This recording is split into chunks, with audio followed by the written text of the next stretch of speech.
Now, governance expert Professor Alex van den Heever says government must go beyond the publishing of reports and show real intent to act on their findings. And his comments come after a report to the Gauteng government revealed that over 150 officials were doing business with the state. It's a crime to do that. Of the 152 implicated, 124 are linked to the Gauteng Department of Education. Van den Heever added that the fear of exposure is what's often preventing senior officials from taking firm action against wrongdoing. The occasional publication of reports that purport to show a degree of transparency and then nothing has happened creates the fake perception that somebody actually cares. The problem is that the people, I would argue that when you see top-down corruption, it is basically a form of capture of state resources, and it is where people are not actually interested in running those departments. They use them as their own sort of piggy banks. And this is the problem. So this is why you will not see anything happening, because essentially it is very easy if the people are at the top are involved, then basically they protect everybody who's part of their network of extraction. And Van den Heever adds that impartial investigations must also be conducted into high-ranking officials. The problem is that you do require bodies that are not implicated, not involved in this, to become part of rooting out the problem. But it means that your focus of attention is the people at the top. This is a problem that is driven from the top, which means the people at the top have to be the focus of investigations.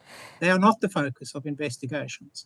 So very often they're the ones who will initiate, for instance, a sort of rather shallow forensic investigation, which just disappears into the ether, and then they can pretend, look, we tried.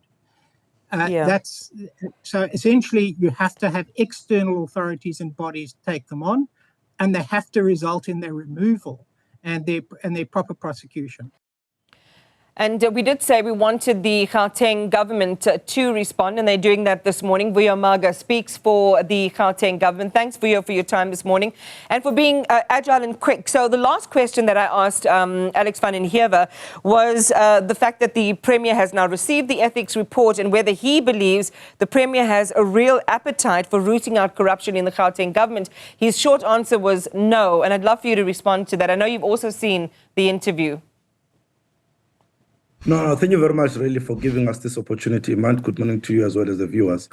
I think it will be very unfair of anyone who believes that we don't have an appetite when the Gauteng government, from the era of Premier Makora, volunteered itself to really bring high-level people to really look inside, who are independent. In that team, previously, you had Dr. Terence Nombembe, the former AG. You had Professor Tulima Donsela. You've got Zola Majavu and very other people who can really have got impeccable record of being independent and impartial and really fighting the issue of corruption. And really what the Gauteng government was requesting, please do check the level of ethics and the work. And they've done a great work. And we've actually implemented a lot of their recommendation previously. If you talk about the issue of lifestyle audits, it did not only done on the executive, which, by the way, we are the only province that request the state security to basically do that.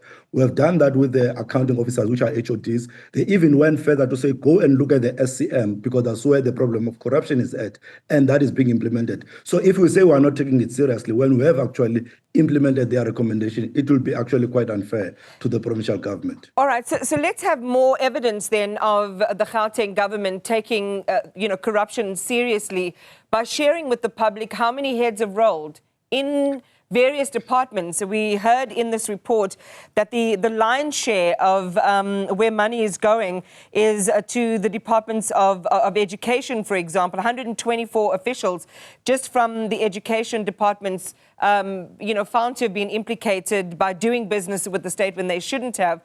This is in direct contravention of the law. So talk to us about heads that are rolling, Vuyo. No, indeed, you're quite correct, man. I'm not sure if I'm still audible to you. Yes, you are. Go ahead. Okay. No, I mean, you are quite correct. Remember what the Premier said is that now that we have received the report is going to be processed at EXCO. Within 14 days, we'll then send our response to the team, to the Ethics Council, but the Premier has, with no uncertain terms, accepted the report. Ours is to really say what the report says, because remember, we just received the report, like majority of the residents of Gauteng yesterday. Now, the EXCO is going to process that particular report. But if you go previously, I mean, all the reports that had to do with corruption have been issued out. And a lot of those reports have been acted upon. Some of those cases are within the NPA. So it can't be true that we receive reports, we sit on them. We don't have any report that is concluded that the residents of Gauteng don't have it. All right, so what all about the reports that were concluded, we have sent it through. Yeah, Vuyo, what about the 2019 forensic audit and its recommendations there and the suspensions of officials there? We saw in reports from News 24 and Ground Up, 13 officials from the Department of Social Development who were suspended in a crackdown on corruption, similar language to what we're hearing now, are back at work. They were suspended on full pay and they are back in. So if we can't talk about this one, yes, granted, it's yesterday, but what about retrospectively? The Lesofie administration's been in power or in control since 2022. You know, there are a few years to enact the work of the previous administration. So let's speak retrospectively then. How many heads have rolled? How many people have lost their jobs? No, let's do that. Let's go to the Anglo-Ashanti Hospital. A lot of the guys have lost their jobs there. We've just issued, I think, about last month, the finalization of that report.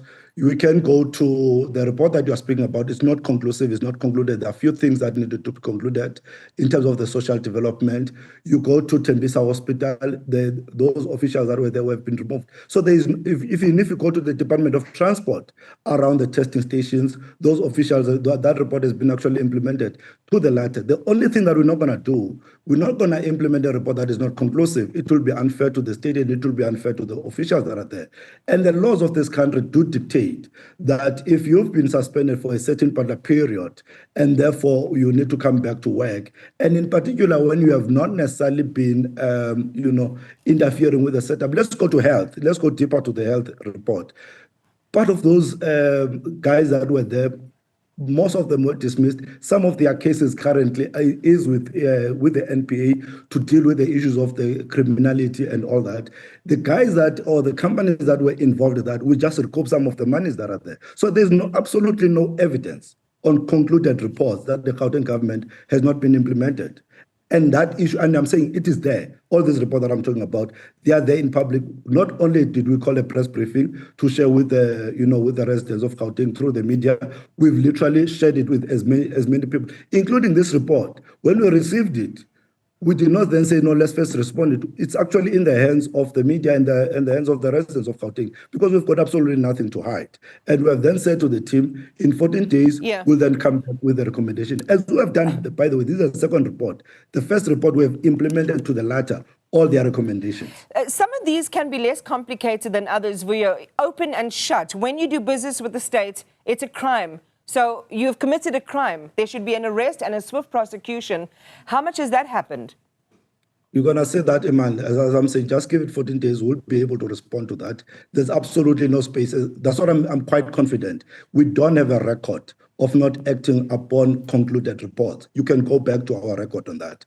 Equally, whenever that we are recommended to do a lifestyle audit, I'm saying no one does it in the country. No one does it in the province, where you call your HODs, your MECs, including the supply chain management guys, to say they must go through a lifestyle audit. It does not happen. And this is the kudos that must be given to the provincial government, that you don't only appoint people only to ignore their work, but you act upon their work. And we're going to continue to do that. Within 14 days, we'll be able to respond to the council and to say, this is what we're actually going to implement to do in terms of that. We just received this report now. It will be unfair to then say, let's do something in less than 24 hours.